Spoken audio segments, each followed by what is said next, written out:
kabilang sapa, like the other group or creed. This is in Filipino, so inaasar ka niyan kasi crush ka niyan. Lagi ko yung naririnig nung bata ko. Ayaw na ayaw ko nung ganon. Hindi ko alam na ganon din pala ako. Nung eto ako, nung 10 years old ako.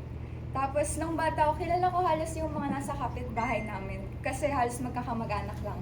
Bukod dun sa bagong lipat sa kabilang sapa. Kabilang sapa kasi may sapa sa amin, may tulay. Ibig sabihin ng kabilang sapa, nandun sila sa kabila ng tulay. So, nung naglalaro kami ng mga pinsan ko ng gawa-gawang pamingwit gamit yung straw at goma, tapos yung mga papel na barcode dun sa sapa, may nakita akong parang anghel siya sa tulay. Tapos parang, tapos, di ba naglalaro kami na ng mga pinsan ko, biglang lumakas yung boses ko, sabi ko, ang saya ng laro natin! Parang gusto ko sanang marinig niya or mapansin niya na naglalaro kami gano'n. Tapos kinabukasan, nakita ko siya sa tulay, naglalaro din siya ng pamingwit na parang ginaya niya yung ginagawa namin. Tapos nasa isip ko, bakit gumawa pa siya ng sarili niya, dapat sumali na lang siya sa amin, gano'n.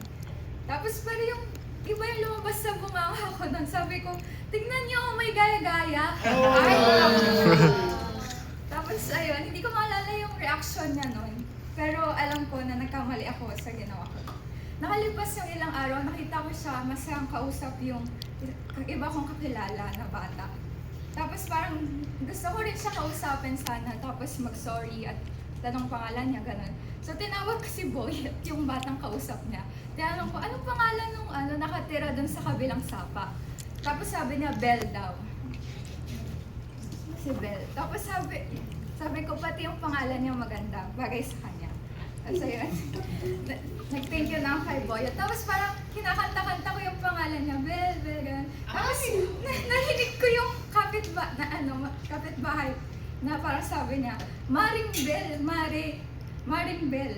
Tapos kausap niya yung nanay nung nakita ko.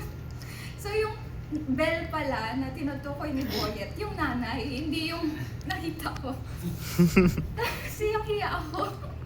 Tapos sabi ko talaga, yari ka sa akin, Boyet. Tapos ayun, nung patulog na ako, inisip ko na dapat ako na lang nagtanong ng diretsyo. Tapos sana kinausap ko na lang siya ng diretsyo. Tapos as a procrastinator, sabi ko, bukas ko na lang gagawin. Good night. Tapos nung kinabukasan, nakita ko yung bahay nila, bakante na. Lumipat na ulit sila. Tapos, kaya, yung cover page, it's very empty. Walang color. Una kong inisip na, kasi nung bago mangyari yon, parang ang empty talaga nung tulay. Tapos parang wala siyang kulay. So, gusto ko sana ipakita yung emptiness na yon. Tapos yung emptiness na after nangyari yon, yung bumalik na emptiness na yun. Pero it's transformed na dahil sa experience na yun. And also yung colors na ginamit ko dito, very summer vibes. Mga blue, green.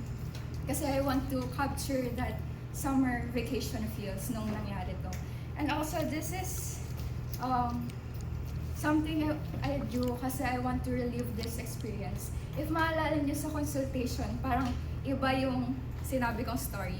Kasi nung tinry ko yun gawin, hindi ko siya, sabi ko, you know how art brings the past vividly to the present. But I just don't want this particular memory right now to be relived.